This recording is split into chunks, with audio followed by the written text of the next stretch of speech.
Today I want to talk about the big word dysphoria. I've never heard this word before until I probably like the last 4-5 years. There are two types of dysphoria: the gender dysphoria and the social dysphoria. Yes, social dysphoria. So, but today I'm just gonna discuss about the first one, the gender dysphoria, because I've never realized that this is the term that I have been experiencing over and over again since childhood. So now, after meeting my psychologist, Kevin Alderson, hi Kevin, that's when it kind of fell into places, because I didn't have the word, but I have these symptoms, I have these occurrences that has been occurring in my life, especially when I was younger. So, okay, gender dysphoria, I'm just going to read my sheet, my script actually. Gender dysphoria is a distress. Why distress is because it can vary from, it has levels, like it can be just a little discomfort, or it can be really crippling to the point that you don't want to go out because you are ashamed of what physical stuff or characteristics that you have, and it doesn't sit well in your head, it doesn't sit well of how you think you are. So anyway, so gender dysphoria is the distress a person feels due to a mismatch between their gender identity, or how they see themselves, how they feel themselves, and their sex assigned at birth. So this type of dysphoria focuses on how someone sees themselves, which sometimes does not coincide with what's between the legs. So it is really wrong to say that what's between your legs is, this is how you think, this is how you behave, this is how you act, this is how you speak, this is how you feel, and the list goes on and on. So if you are a boy, with the boy parts, you're supposed to like blue, you're supposed to like green, you're supposed to like black, red, but never pink. So that's where the dysphoria arises, as far as I'm concerned. Disclaimer: this is just this is not backed up by, I'm not. What I'm trying to say is, I'm not a professional source of this topic, but I'm only sharing my experiences as far as I know that I experienced. And of course, I did a little bit of research online, and just to back up my my discussion. So my back is itchy. Anyway, going back. Of course, gender is different from sex. Of course, there's two meanings of sex. Sex is the action, you know what I mean. Whatever you do in bed, that's sex. And the second one is what's between your legs. What's the reproductive organs that you were born with. So, gender, on the other hand, does not have a physical aspect. It is more, sorry, I'm just gonna, someone's messaging on Facebook. Gender is more about your femininity or your masculinity, or somewhere in between. Those stuff affects how you talk, how you think, how you behave, how you feel, and the list goes on. So it's how you see, gender. Yeah, it's also how you see the world. And it's also how you react. So it's more of intangible aspect than the physical aspect. The physical aspect is, what's between your leg, it has nothing to do with gender. So yeah, and people with dysphoria have all these behaviors, feelings, actions, likes and dislikes, thoughts that is not matching to what's between their legs. So that's where the distress is coming from. And on top of that, societal pressure, or how society dictates you how you should behave, how should you be as a person, is another layer of issue that is crippling the people who are experiencing dysphoria. But that's another topic that I can discuss with you Oh my god, it's so hot in here. That's why my scalp's getting itchy. Sorry. So now that I explained to you what gender dysphoria is, I'm also gonna. I also want to mention that these feelings and these thoughts that how you are as a person does not match to your reproductive organ can lead to depression, can lead to unhappiness, can lead to self-harm and even suicide for some people. So yes, I have tried to hurt myself. I did hurt myself many times when I was in high school, in early college. And I once, this is kind of heavy, sorry, but I wanted to share to you guys how serious this is for people like me. Back in, can't really remember if it's late high school or early college. I was in a mess. I dropped some of my subjects. I didn't want to go to school. My dad drives a, we call it Jeep. It's a public utility vehicle. It's almost like a bus here, and he would always require me, make me go with him doing these trips back and forth under the heat of the sun to help him, you know, put food on the table. I think I started as early as grade 6. Yeah. So it was under the heat of the sun. It was so polluted. It was so crowded. It was so hot. It was just, I swear it felt like hell for me.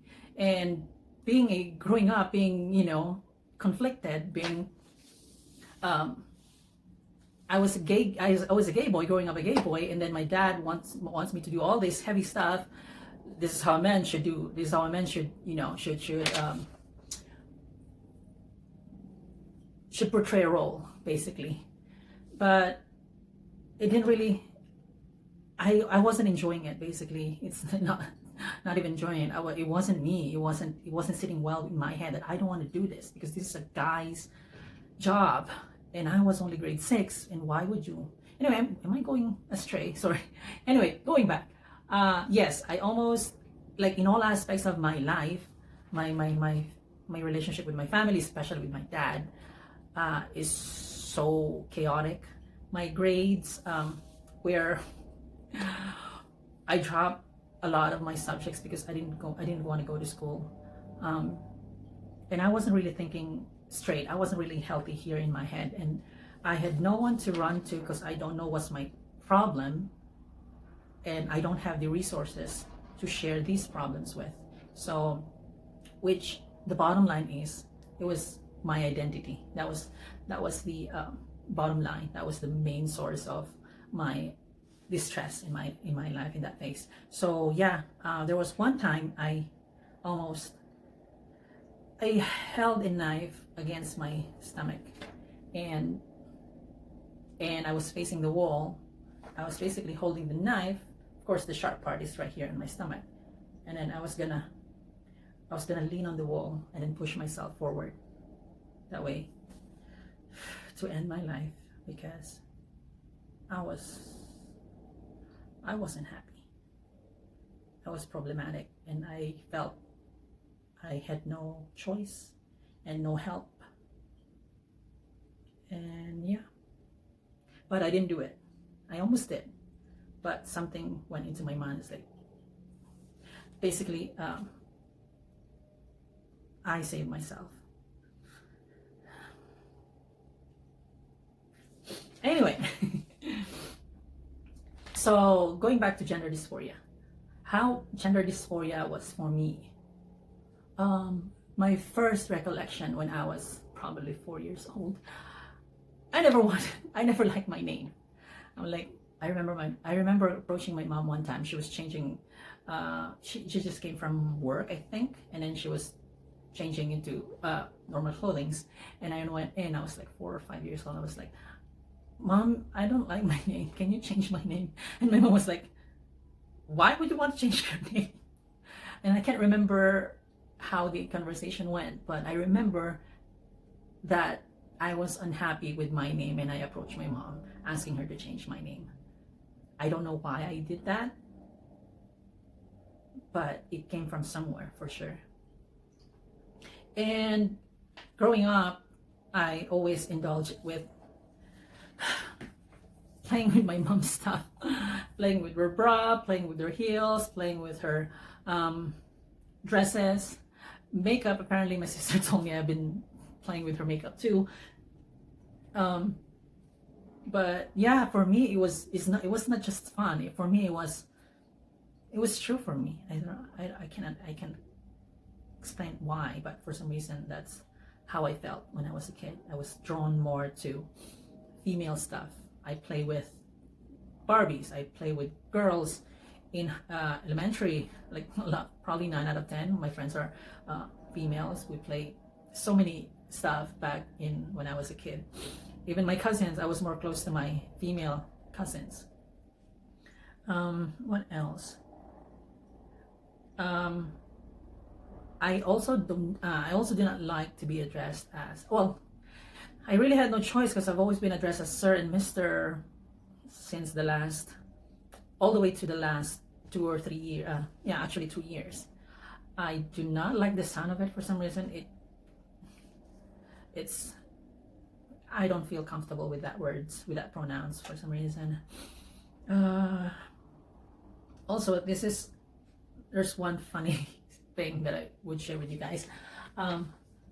I do not like the sound of my pee hitting the toilet water. I do not know why. I just can't stand, like when I go pee, and of course I have to stand up because that's how I was trained to do since I was a baby. No, not a baby, a toddler. So I do not like the sound whenever my pee hits the toilet water. I just don't know why. It bugs me. It's troublesome for me even. So what I do is, when I pee, I would hit the backside of the toilet bowl. That way I would hit the concrete or porcelain or whatever material that is. And of course it's going to make more splashing, but then again, at least I don't hear the sound of the water, like water and water contact. Or otherwise, I would just have to sit down and pee if the toilet bowl is clean. So yeah, I don't know why. It's weird, but it's just how it is for me. Also, tuck in. Tuck in.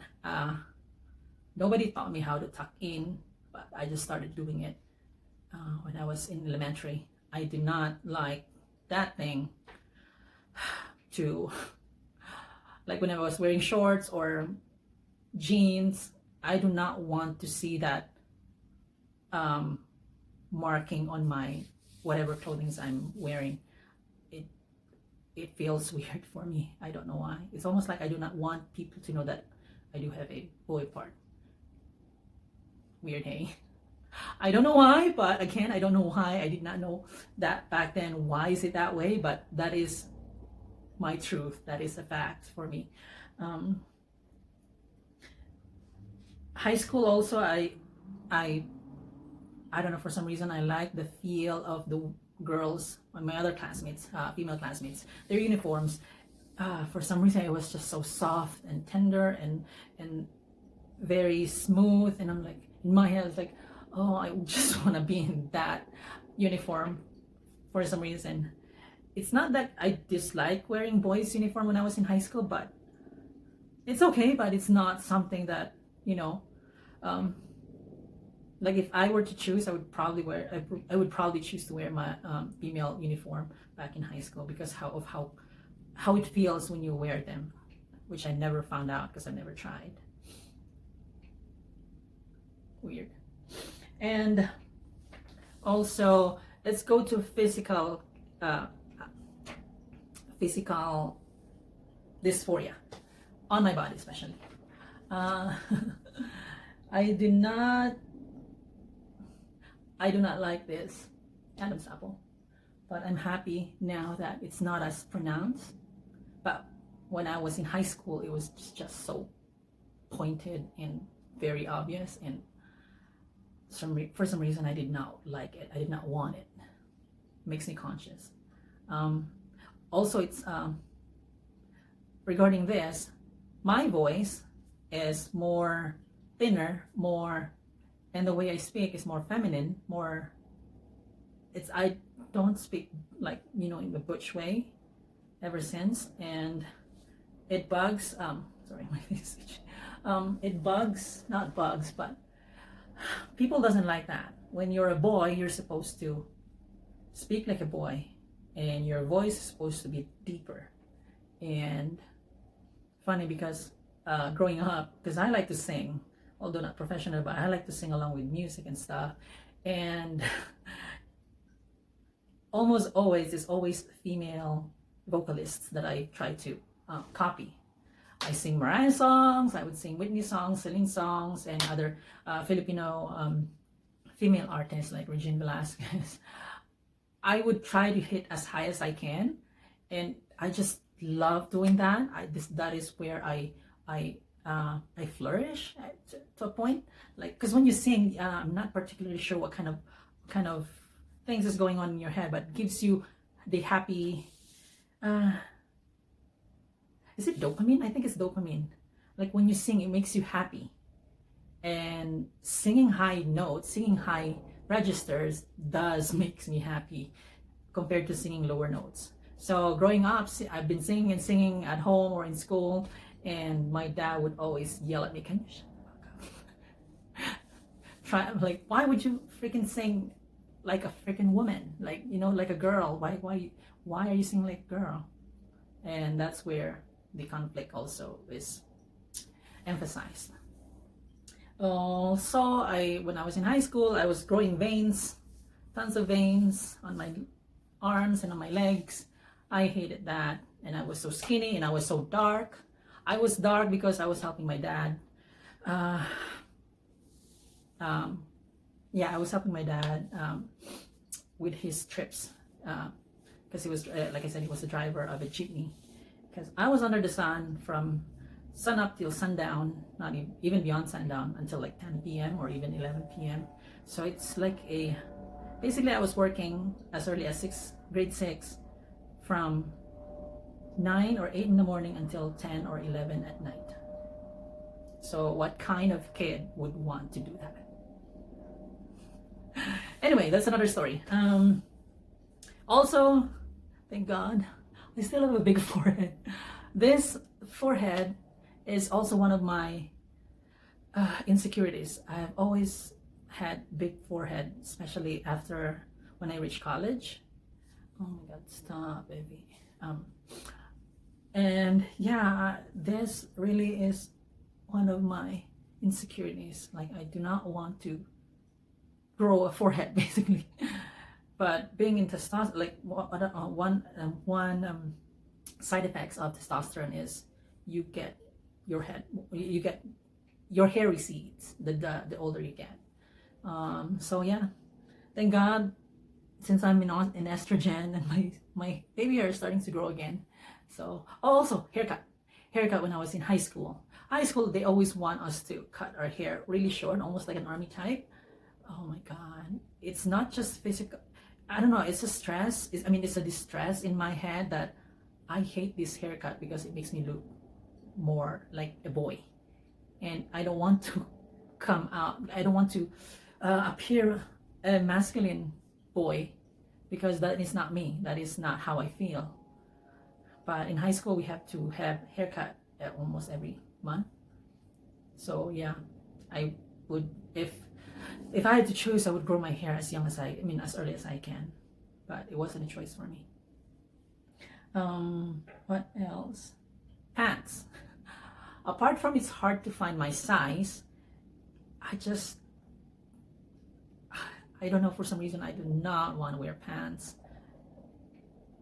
But I still have to, though, because that's how I was conditioned to grow up. That's how I was conditioned to wear pants. But I do not like wearing pants, especially the baggy ones.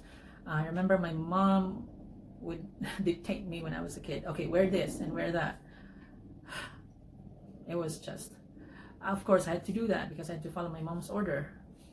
But I wasn't happy at all. Apart from it doesn't look good. It's not my style, but pants is not it doesn't feel right in my legs. I mean on my legs. So what else? And the last part, I do not, some other trans women hate seeing themselves in the mirror, especially seeing in their nether region. They do not like to see that. They do not like to have that, because they would prefer to have the female parts, the female bits. But in my case, let's say I'm allergic to that. Like, I don't want to have that. I don't want to touch it. So I'm okay seeing myself in the mirror. Like, it's fine. Like, I'm happy with how I was born with, especially right now that I'm growing hips and these girls. And yeah, like the female secondary characteristics are starting to show up on my body. I'm happier basically. But as far as what's between my legs, I have no problem with it. Actually, I'm okay with it. Like, doesn't bug me.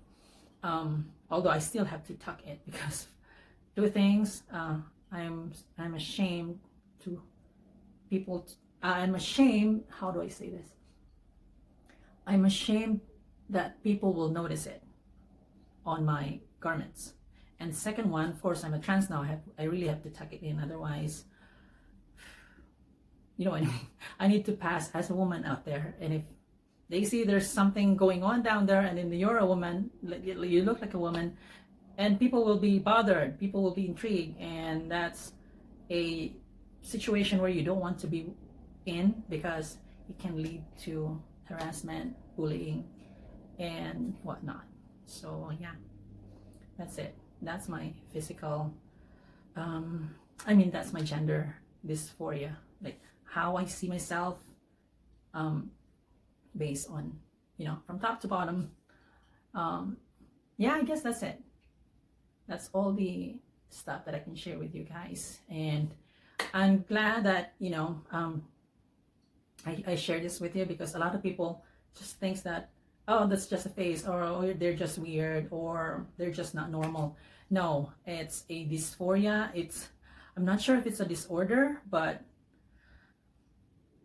it's rooted down to biology. Like, there is something different in our maybe chromosomes. That's why we are more feminine, the way we think, the way we move, the way we talk and feel, and how we see ourselves, regardless what's between our legs.